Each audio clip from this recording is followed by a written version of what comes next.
Happy Friday morning. Since it's Friday, guess what it is? Talk to a farmer, talk to a rancher Friday here on Arizona Farm Bureau's Instagram app. And today our guest is Meghan Scott. She is a partner with Scott and Rogers in Yuma. She represents Yuma area irrigation districts and Bard Water District. She also handles legislative affairs for the Yuma Fresh Vegetable Association and focuses on water and ag law. And that's why we're talking to her, because guess what? Hi, Chaos Farmer. Welcome. Because we're doing a series on water. We launched it last week. It was just me. Sorry. I would have rather had an impressive guest like I have today, Meghan Scott. And bear with us because this is a first time for Meghan to go live. And so I'm going to look her up and bring her in. Meghan Scott. Oh, there she is. Comes in. Also, Jess Veo, thank you for joining us. We're talking about the importance of water to ag. And there she is. Yay. Good morning. Good morning. I am so excited about you doing this, Meghan. And I know this is kind of a new way to do things. We're doing this through our Instagram apps, but we've got a water expert here, and she's the one that makes me think and ponder and understand, okay, water is important here in Arizona. So Meghan, I was giving you a little bit of an introduction, and people are joining us live. They may ask us questions. Some we may be able to answer. I always tell people if we don't get it answered here, we'll try to follow up. But I'm going to introduce you again. You are a partner with Scott and Rogers, and you're based in Yuma. You represent Yuma area irrigation districts, and you handle legislative affairs for the Yuma Fresh Vegetable Association, focusing on water and ag law. And you are the coordinator for the Yuma County Agricultural Water Coalition. And then you also have board roles with the Agribusiness and Water Council of Arizona and the National Water Resources Association. There's so much more I could say about you, but probably one of the most proud things that you would like to say about yourself is that you are a Yuma native, and you are the daughter of a third generation Yuma farm family. Is that correct? That is. Yay. Well, welcome, and thanks for being part of this. I know you're uber busy, so I feel privileged to have you on. So should we launch right into the questions? Sure. Okay, so the first one is, can you give us a clear overview, if possible, of where things stand right now with the Colorado River, especially after the recent release of the environmental statement? I don't know what the full word on that is, and what this whole shift to a 2-year operating guideline, what that means for the lower basin states. Sure. So I think right now things are still a little bit unclear. Like you mentioned, the final EIS has been released. It was released a couple weeks ago, but we are still waiting for a record of decision and the final set of guidelines for 27 and 28. So in terms of knowing with certainty what the next couple of years looks like, we don't know that yet. There's some expectation that that might come out today, but I think every deadline they've given us or timeline they've given us has changed. So if not today, maybe early next week. But still all of us kind of watching to see when that comes out so that all of us can really start to figure out what the next 2 years are going to look like. In terms of dealing with a 2-year term process, I think for Yuma in particular, we were looking for some certainty and being able to plan and know what we were dealing with. Obviously, having 2-year guidelines, we're going to be sort of consistently entering into negotiations for the next 2 years, right? So I think we're going to constantly be in negotiation phase for the next 10 years.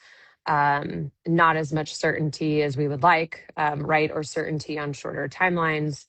And I think even just given where hydrology is, where our reservoirs are, there's almost not even certainty within the 2 year period, right? Yeah. So I think just a lot of unknowns today for sure as it relates to 27 and 28. But I think even more so, right, for the 8 years after that. How does that feel for you personally as an attorney that's, hyper focused on water? Yeah, I mean, I think for me, right, being able to provide some level of certainty to my clients would be great. Being able to respond to questions and not sort of always kind of say, "Well, I don't know," or give 3 or 4 different scenarios would be really nice. But we just try to keep everybody as informed as we can, and give the details we can, and kind of move forward in that way. So I would love to have stronger, better answers for everybody when they ask questions. But for now, we're doing our best.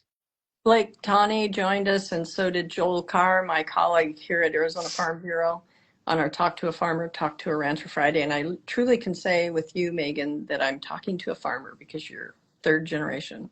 So another kind of technical question. How does the priority system under the law of the river protect or potentially expose Yuma area water users compared to, say, for example, Central Arizona Project users? Yeah, so most of our water users in the Yuma area, our irrigation districts, and the association are priority 3 and priority 1 users. So we are senior to the Central Arizona project, so senior to most of our friends in Central Arizona, and also senior to some of our friends that are on river north of us. So our priority 3 users find themselves in the middle, right? So as we see the risk of bigger reductions, there's obviously risk to priority 3 in terms of being reduced at some point in the near future.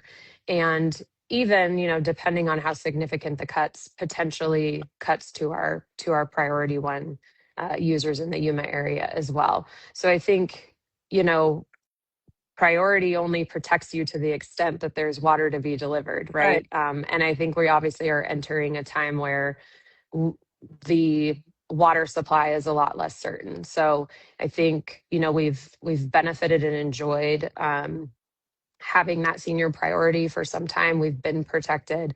I think that protection is less certain as we move forward in time, and there's definitely a risk for us as those reductions get bigger. Yeah, it's intimidating to think about it. In layman's terms, for someone that's maybe never even heard that term, what exactly does it mean, senior priority rights? Yeah, so the Colorado River has been appropriated based on prior appropriation, which just means first in time, first in right. So if you were one of the first people to use the river, for whatever purpose that is, most usually the senior users were ag users, right? So whenever you talk about senior priorities, really on any river system, they're usually agricultural users, but our districts were some of the first users on the river system, and so they have more senior rights to the other. And without getting too complicated, right, there's different sort of legal decisions that were made over time that drops you into those different categories. But our present perfected rights or priority 1 are the oldest on the system. And so that would be Yuma County water users, North Gila irrigation, and drainage district has some priority 1, and so does unit B. And then the rest of our districts fall under priority 3, which really sort of falls next in the category of priorities and why they see reductions first. As far as once priority 4 has been reduced, which includes Central Arizona project users, then priority 3 is sort of next in line. Excellent. Um, and thank you, Chris Johnner, for joining us, and also Agritopia Farms. We know them well. They're right next door to us here in Gilbert. As someone who represents multiple Yuma irrigation districts, how would you describe the current water security picture for Yuma agriculture heading into 2027? Yeah, In some so ways, you've already answered it, but what are some other thoughts on it? yeah, like I mentioned, we don't have final guidelines for 2027 and 28. But given the reductions that we have been talking about in negotiations for quite some time now, we should not see reductions in 27 and 28. 28 is a little less certain in that if we have another really dry year, we could potentially see some reductions there. But as far as water security moving into 27, the Yuma district should be good and should be given their full water orders. And for those that have just joined us, we are talking water, Arizona water, and how critical it is to our agriculture industry, which is nearly a $31 billion industry. Yuma County is a huge part of that, and so important for us to recognize how important these senior water rights are to our Yuma farmers. We cannot pick that up and replicate it in any other part of the country. And so that's why this is so important for us to be talking about, Meghan, and thank you so much for joining us. My guest again is Meghan Scott here on Talk to a Farmer Friday. If shortages deepen beyond what we're talking about, and you kind of mentioned it, is even if you've got priority rights, if there's no water, then there's major concerns. But as we move toward priority-based reductions, at what point could even senior on-river users in Yuma start to feel the impact? Yeah, so based on the final EIS and the analysis and shortage allocations that Reclamation did in that document, if California makes reductions, because I think there's a distinction to be made there, we understand that California will take reductions in the amount of 440,000 acre feet. If they do not make those reductions, then Yuma Priority 3 sees reductions a lot faster than if they do have that water on the table. So if we assume California puts that water on the table, we see reductions starting somewhere between 2.3 million acre feet and 3 million acre feet of reductions. If we take that off the table, then those reductions can start as soon as we reach that 2.1 million acre feet reduction volume. So somewhere in that range, and obviously one of our priorities is trying to keep California at the table in terms of having that volume of water available for reductions. Am I correct in understanding Arizona's already voluntarily taken cuts, correct? Right. So under the drought contingency plan and the '07 guidelines, Arizona has been taking reductions for quite some time in pretty significant volumes. Some of those voluntary, but a lot of those mandatory. But there's a lot of system conservation that's happened in Arizona and across the lower basin also. But these would be the shortages that are contemplated now would be higher than any of the shortages that we've taken in Arizona under the drought contingency plan. Yuma is one of the most efficient users on the system and a critical winter vegetable supplier. I mean, nationally, we're recognized as the winter lettuce bowl of the world because we're supplying not only to United States citizens, but also Canada.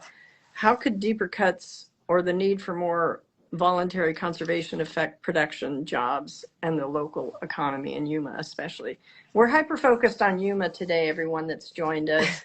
One of them is Fly Low 1968. And the reason for that is I'm talking to Meghan, who's a native Yuman, an attorney, and the daughter of a third-generation farmer.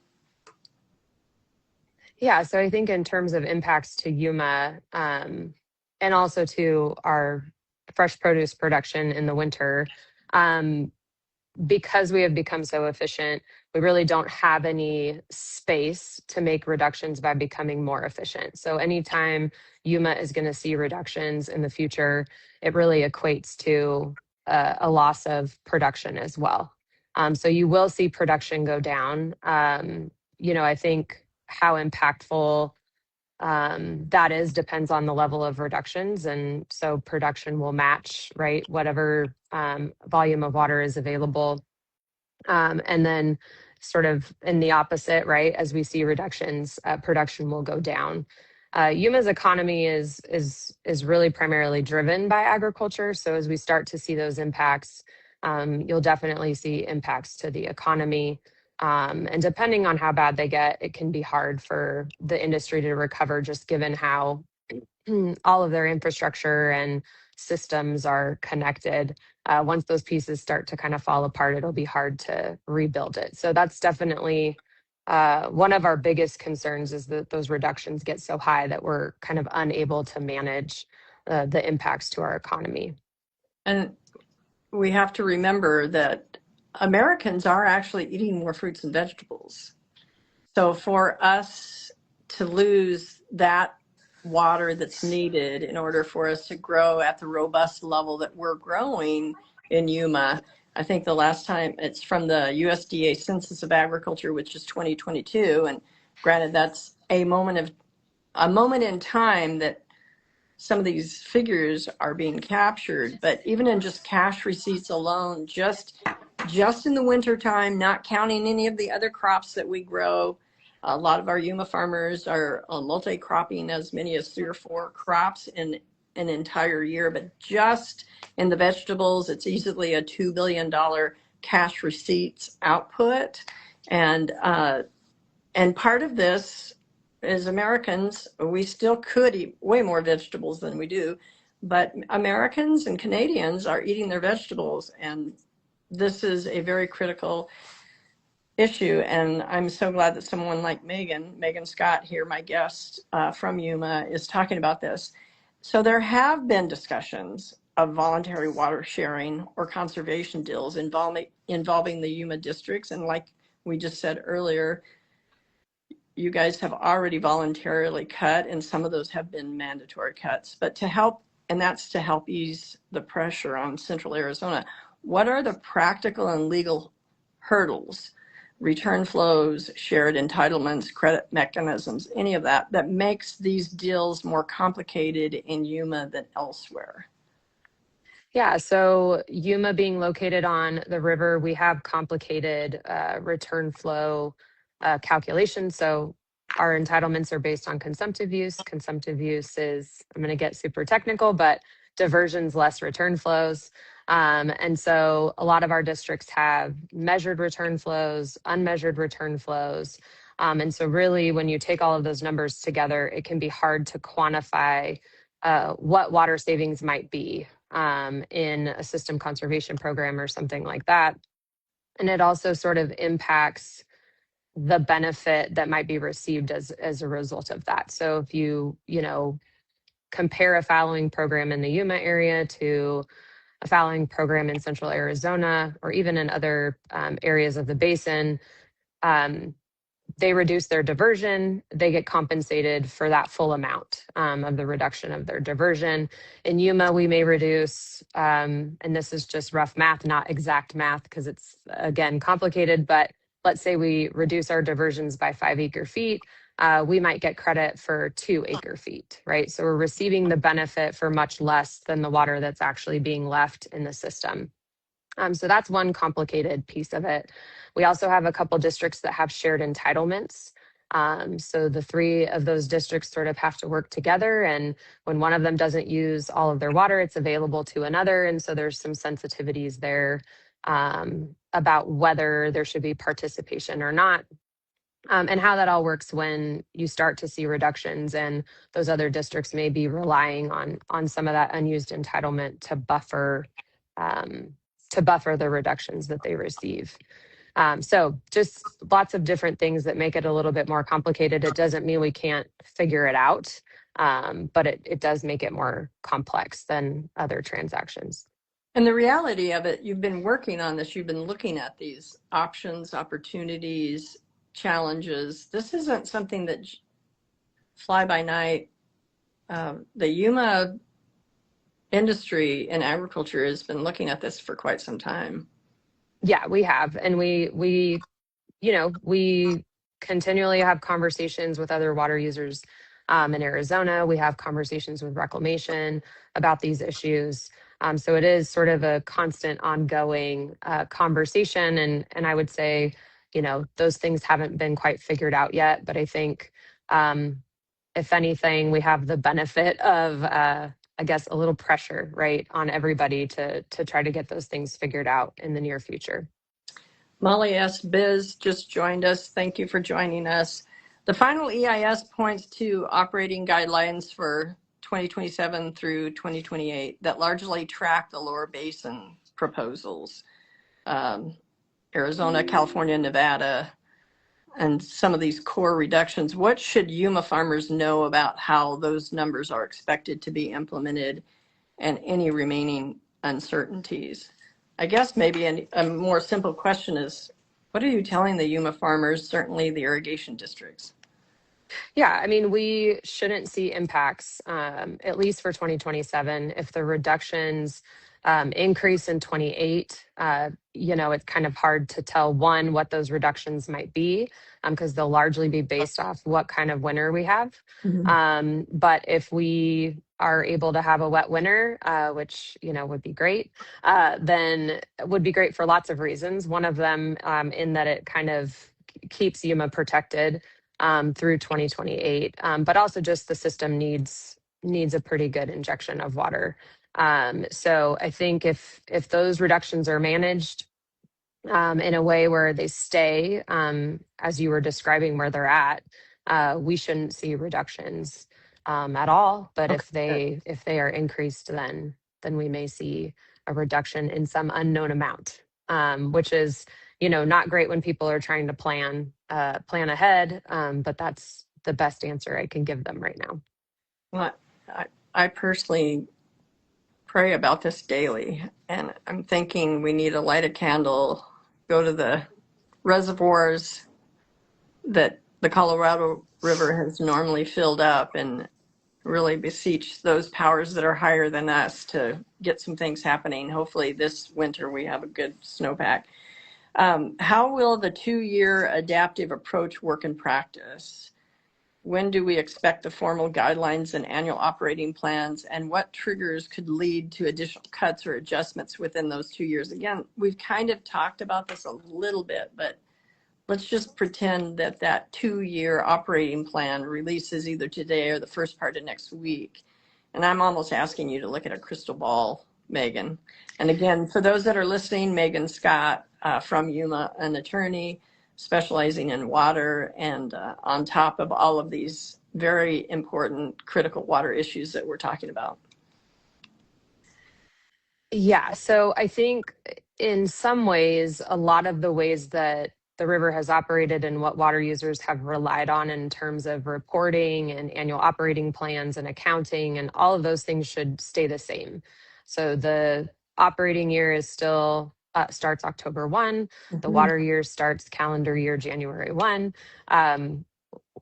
Hopefully, right? Because again, the timing is bad, but normally the 24-month study would be coming out today or Monday, and we would be using that to look at the projected elevations of PAL and Mead to make decisions about uh, those PAL releases over time and all of those things. So a lot of those things should stay the same.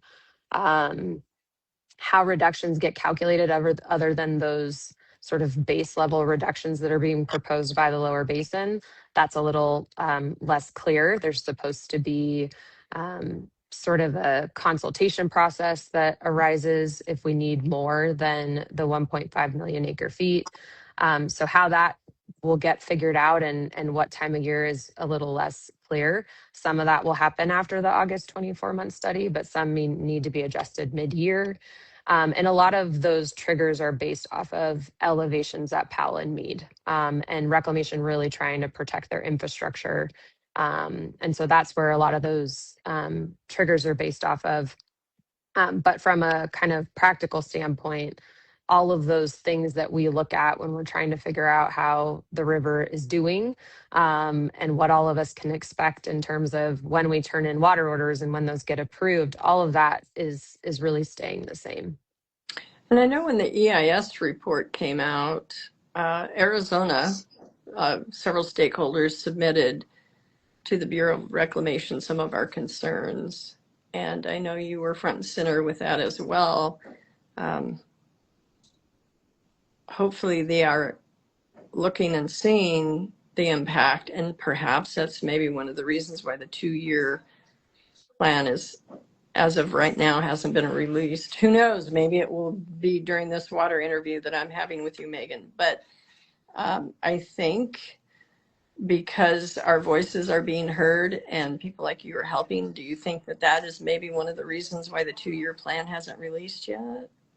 Yeah, so I mean, I know there's been some back and forth with the lower basin states and reclamation to really fine tune some of the more technical pieces. I think, like I mentioned earlier, the reductions themselves have really not changed, at least from a lower basin perspective for some time. And there's been some acknowledgement by reclamation that they can accept those for the first 2 years of the 10-year term.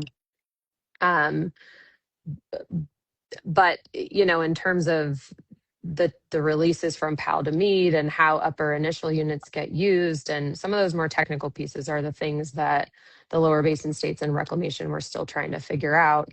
And whether we felt like there was enough certainty and sort of balancing a 2-year versus 10 years and how that all works together. So I don't know where it'll end up. But like you mentioned, maybe today, maybe early next week, we'll have some more certainty in what that looks like. Well, and it's sure keeping you hopping, I know. Brenda Howell with the Farm Bureau Financial Services has joined us. Thank you. And Teresa Michelle, I'm thinking that might be our Arizona Department of Ag director person. And I'm excited that she's come on. And then Marissa Prigg has also joined us. So thank you, everyone that's joining this live. This is a critical conversation about water, especially the water in Yuma. We do so many amazing things as it relates to our agriculture in Yuma. And Meghan Scott is probably the best one for us to be visiting with from Yuma about water. Federal investment in Yuma area infrastructure has been mentioned in lower basin proposals. Do you see realistic paths for that to materialize under the new framework? And how would it help, and or what would be some of those infrastructure improvements? Yeah, so most of the stuff that we talk about in the Yuma area in terms of infrastructure has to do with salinity and deliveries to Mexico in excess of of their entitlement. So a lot of the projects that are being talked about in the Yuma area have to do with additional storage, and really the purpose for that is to try to capture water that gets ordered and not delivered, or stormwater, or whatever that looks like, and be able to capture that and not deliver it to Mexico in excess of their entitlement. So that's a lot of what that is referring to and talking Okay. to. And of course, always, because I think anyone who works on the Colorado River, the Yuma desalting plant is always part of the conversation. So that is another piece of that conversation, is whether or not we turn it back on and what that looks like, and how we continue to balance salinity. And of course, those negotiations with Mexico are a completely separate process. The State Department handles them. A lot of us haven't seen what that looks like moving forward either. So we're all kind of, while we're waiting for these other pieces, are also waiting to see what the next minute looks like with Mexico. So I'm going to pivot to your role handling legislative affairs, especially for Yuma Fresh Vegetables and also the Yuma County Agricultural Water Coalition. What key advocacy priorities are you focused on? It's probably water. And especially right now, regarding especially these post 2026 rules, or anything in general. I mean, maybe you have to deal with some things that go beyond water. Yeah, I mean, I think water is obviously most critical. So we have constant conversations with our legislators and agencies, and conversations at the federal level about water, about the guidelines, about federal funding, aging infrastructure, sort of all of those things that come with um, operating irrigation systems, but also sort of protecting the water rights that we have. So there's a lot of advocacy as it relates to that. A lot of kind of advocacy on the food safety front from a fresh produce perspective. So a lot of work there, both on the state and federal level as well. Labor is another big issue that comes up on a regular basis. So those are kind of the primary focuses as we move forward, and obviously all really important to keeping the industry going. And again, Megan, thank you for all you do on behalf of Yuma. Certainly, again, being a native Yuman and a farm kid yourself, you get this. It's your heart, it's your passion. Don't give up, be encouraged. I just had to put that in there. What role can and should the Upper Basin state tribes and Mexico play in sharing the burden so that Lower Basin senior users, like those in Yuma, aren't left carrying a disproportionate risk as it comes to all of this? Yeah, so I mean, I think, Mexico has put water on the table. Our understanding is that they will put 250,000 acre feet on the table, and they've kind of done that consistently through time. They have shared in those reductions. Obviously, the Upper Basin is not going to take any reductions under kind of the current set of documents that we've been looking at. That's a huge concern for the lower basin because we have been making reductions over time, and we'll have to make pretty significant reductions now and moving forward. So I think there's space there for the upper basin to come to the table. Them not coming to the table has been a huge part of why we don't have a 7-state agreement. So I'm hoping that in this next phase of negotiations, the upper basin can figure out how to put something on the table, and figure out how to help us out with what we're dealing with. And I think for the tribes, tribes have priorities just like the rest of us. And so in respect of priority, right, we would assume that they would take reductions like the rest of us, dependent on their priority. And I think there's a lot of nuance there. There's a lot of tribes that have different kinds of rights, and the federal government has promised them different things, and there's a trust obligation there. So I don't pretend to know enough about that, but I think when we look at those impacts, we kind of look at it and consider priority, and assume that reductions will be taken just like the rest of us in order of priority, and that's kind of where we leave that. So this may be too political of a question, Okay. but especially since Yuma has already voluntarily and mandatorily made some cuts, why are the upper basin states? I'm saying this as a layman person. Well, and I should clarify or correct when I was saying that cuts have been made. Those have been made to other parts of Arizona. So Yuma hasn't seen any reductions, Okay.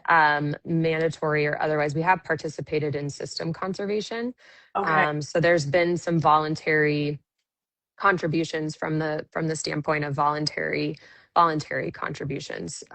So to date, really any reductions or contributions of system conservation, those things have been voluntary and compensated. But voluntary is impressive. And one of the things with all the farmers that I hang out with, I'm like you, Megan. I grew up on a farm, and if our family would have stayed in farming, I would have been fourth generation here in the state of Arizona.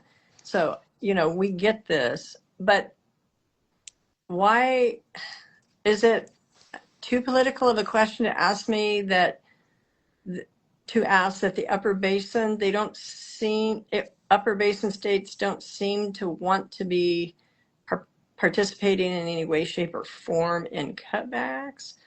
Or explain to me as a layman why there seems to be this disparity between the upper and lower basin states in terms of trying to resolve some of these water issues. Is that a better way to say it? Yeah, and I think I can, I am not in the upper basin. I'm not an upper basin individual, but I think having been around the negotiations and the conversations that surround kind of their positions on that, they believe they've already been taking shortages. So they believe that they sort of more immediately have to respond to drought than we do, because if there's not water in their system, then they are not receiving the benefit of that water. And I think there are places in the upper basin where they have, seen reductions because there hasn't been water running through those rivers and creeks and things like that. So that's kind of one one perspective, right, is that they already see those reductions immediately, whereas those of us in the lower basin, we put in a water order, the tap opens, so to speak, right, and that water is delivered to us. We're not really having to deal with it day to day. So I think that's one distinction that they have made.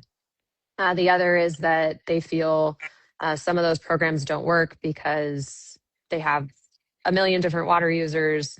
It's really hard to enforce those. It's really hard to shepherd the water through their system. Here we have ditches and laterals and drains, and we have all of these delivery systems, and up in the upper basin they don't have that. So I know that's been another thing that they have mentioned, is just that those programs are hard to administer and put in place. And then of course they think they have not grown into their full entitlement, and so they should not have to make any reductions to their use, because they should be able to grow like the rest of us have grown over time. Obviously, the lower basin grew into its entitlement very quickly, and had to really start to limit its uses not long after all of these agreements got put in place. So the upper basin feels pretty strongly that they shouldn't have to limit their demand. They should be able to continue to grow into their entitlement.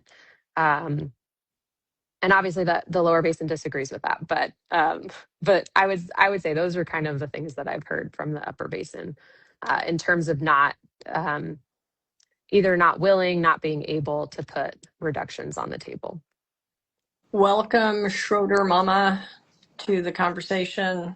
And we are talking to Meghan Scott, a water lawyer based in Yuma, also a Yuma farm kid and the daughter of a third generation farm family. Okay, so based on what you said, and I probably have it wrong, but one of my mental reactions to some of that is that the lower basins have maybe been a little bit more sophisticated with their infrastructure in water management and delivery. Or is that fair? Yes and no. I mean, yes, out of necessity, right? Because of the things that we use the water for, and because how that water moves down the system, we've had to do that.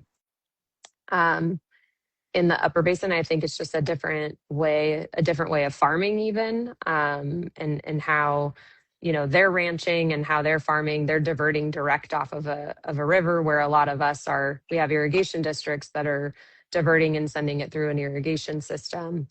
So just to kind of make a comparison in terms of agriculture. So I think it's a little both, right? I think it's them not doing things over time to make it easier for some of those things to happen, but also it just being the nature of how their system works as compared to ours. Okay. Well, I'm very partial and very biased. We have an amazing system here in the lower basin states. Looking beyond 2028, especially if we're considering now that we'll be going through these 2-year constant negotiation process, what should Yuma farmers be watching for or preparing for as the next 2-year guidelines are negotiated? Yeah, I mean, I think, continuing to have California at the table, which means making sure that California has some of the things that they need, in order to feel comfortable with making those reductions. That being one of the biggest things, being storage and the ability to store water in years that they don't need it, so that they can use it in the years when they do. Storage has been a concern for Yuma for lots of different reasons. So I think we will be watching how they adjust that storage program and what that looks like. And then just, watching for what those reductions are. I think, unfortunately, Mother Nature controls a lot of that. So it feels a lot more out of control, I think, than some of the other things that get negotiated as we move forward. Obviously releases from PAL to meet are important for a lot of different reasons, but again, are driven by what our reservoirs have in storage and what comes in, and all of those things. So I think, we'll be watching for the same things that we've been watching for throughout these negotiations, and hoping for a couple wet years so that it makes it easier to kind of deal with that. Because the vibe I have right now is Mother Nature is not much of a negotiator. She No. just does what she wants to do. For individual farmers, What practical steps or questions should they be asking their irrigation districts right now about water deliveries and conservation programs in 2027, 2028? Or Yeah, I mean, I have those think, discussions already occurred and they know exactly what they need to do? And yeah, I mean, I think that our growers stay well in the know. yeah, So they've been following all of this pretty closely. So a lot of the questions that we're getting and have been getting, right, is what does our water order for 27 look like? And what is it going to look like for 28? And should I be entering into contracts or what should I tell my banker? And right, all of those things. I think we still again can give a firm answer for 27 that water orders are probably fine and probably for 28 also. But I think just keeping in the know about what that looks like, and what when those documents come out, whether they align with the things that we know now, or whether they change them. And then I think the districts are in the process of considering how we might participate in the state of Arizona to make it a little bit easier for the cities that see pretty significant impacts right away, so that they can get water to tap. Obviously, if they can't get water to tap, even though that doesn't directly impact us, it impacts Arizona's economy, and definitely places a lot more pressure and demand on the Yuma area to figure out how to give up that water. So I think, for them, anybody, any of them that are interested or are just curious can continue to kind of talk with their districts and their board of directors and figure out whether that's something that a district is considering or not, and what that might look like. yeah. So to me, a summary statement is farmers stay very intimate with your irrigation districts, which to me, our Yuma farmers do anyway. They do, yeah. But it, we can't let up. We can't dial back. We can't rest on our laurels for sure. So Yuma has a long track record of efficiency gains, especially when it comes to water use, irrigation management, precision irrigation management. Are there additional conservation efficiency or system improvement opportunities that could strengthen our position under these new rules, or have we kind of exhausted our options? I guess when it comes to technology and improvements, that's another thing we should never give up on, but anything out there Yeah, I mean, you're looking at? I think Yuma does a good job of sort of constantly looking at what they're doing and becoming more efficient, not just on the water side, but on all, all sides of agriculture and those inputs and what that looks like. So I mean, I think we'll continue to do that. We, are consistently um, working with extension to study soil health and salinity and all of those things, right? To figure out whether there is room for us to become more efficient or not. But I think, today with what we know, we're about as efficient as we could get. We do have aging infrastructure, right? So there's always opportunities to update our systems and make sure that we're making efficient deliveries as well. But otherwise there's really not a lot of room for that. And so, as I mentioned earlier, it makes it a lot more difficult for us to face reductions where, I think other districts in the basin, or growers in the basin have some opportunity to become more efficient and do some of the things that Yuma does. We've already done them. So, we're always looking for a way to continue to do that or make it better, but we've pretty much tapped out all of our resources when it comes to efficiencies. Yes. People from all over the globe look to you. People show up from other countries to find out how Yuma is doing it. That right there is the most telling sign. And it's fun to take these international visitors on these visits to Yuma to show our efficiency use and our efficiency gains in water use. By the way, everybody that's just recently joined, I'm with Meghan Scott, attorney based in Yuma, who's also the daughter of a third generation farmer. I only have three more questions, Meghan. We're almost through this. And I had a lot of questions for you.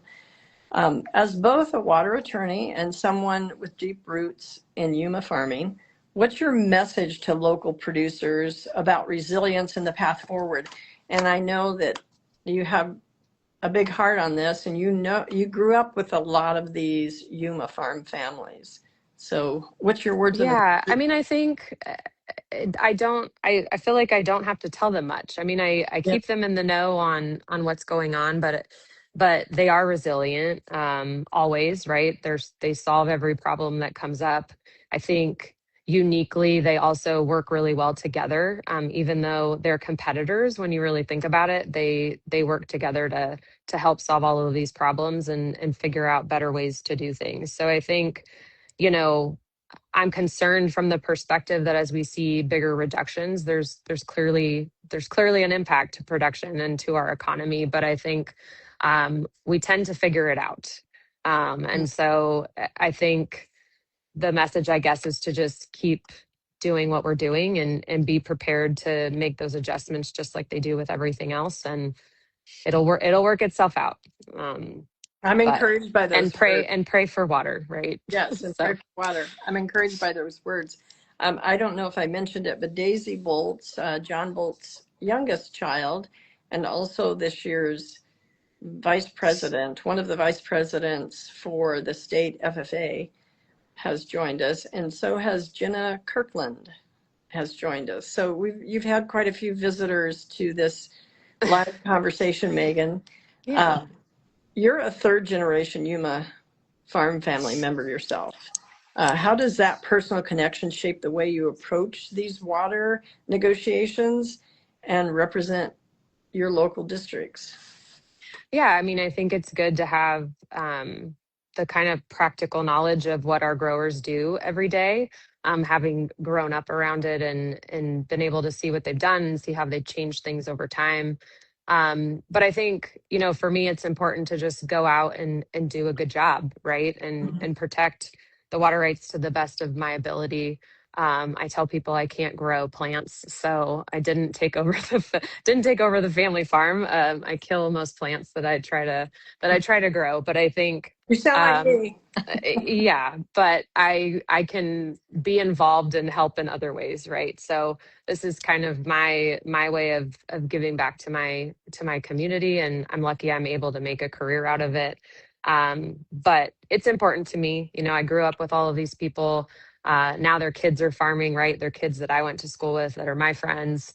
Their parents bought my 4-H animals and all of those things, right? So I definitely carry that with me, when I go into these rooms and have these conversations, and um, just try to talk them up the best I can, right?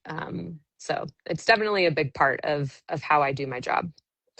You are living a legacy, and the role that you serve on behalf of your family and certainly our Yuma farmers is beyond words, Megan. In fact, you make me think of Sam Barncastle. Oh yeah, she's You my buddy. So yes, you two she's have. the Yep, the version of me in New Mexico. We say we're exactly. twins. So yeah. Yes, both of you grew up in farm families. Both of you pursued law degrees, and both of you are front and center when it comes to the water issues. Again, I can't say enough how fortunately we are as Arizona families to have someone like you front and center. And you're leading with heart, but you're also having to apply that legal preference and premise to everything you do, and it's going to make a difference. We have had even tougher times than this, and we have overcome. So Yeah, I agree. that's what I'm believing. You've helped build networks like the Arizona Association of Women in Water and Agriculture. How important is that kind of collaboration as we navigate these multi-year water challenges? And that is, I promise, my last question, unless something you say causes me to ask something else. Yeah, I mean, I think it's just really important for all of us to kind of gather, right? I think when we're talking about how Arizona faces these reductions and how we deal with it within the state, it's really important for all of us to be communicating and really trying to understand, um, the other person, entity, agency, whatever it is, right? Um, because we can understand each other's pinch points and where there's going to be hardship and what that looks like, and how do we all work together to kind of make each other's lives easier, and make sure people are getting water to their customers and all of those things. So the Arizona Association of Women in Water is one way to do that. There's a lot of other organizations that try to hold similar conversations. But I do think it's critical. It would be nice if the basin states would kind of go back to that base level understanding of each other, right? And trying to kind of, maybe that's their reset, right? Their reset is maybe getting into a room and reminding each other of what those pinch points and concerns and needs are, so that we can kind of start fresh. So that would be my hope, at least for moving forward for the next couple sets of negotiations, is maybe we can kind of start over and see if they can't figure out how to get a 7 states agreement and get us some guidelines that last longer than 2 years, but Yeah. we will see. You know, what the reality of it is, the entire basin, Colorado Basin, we're all Western states. So there is that alone is the common denominator.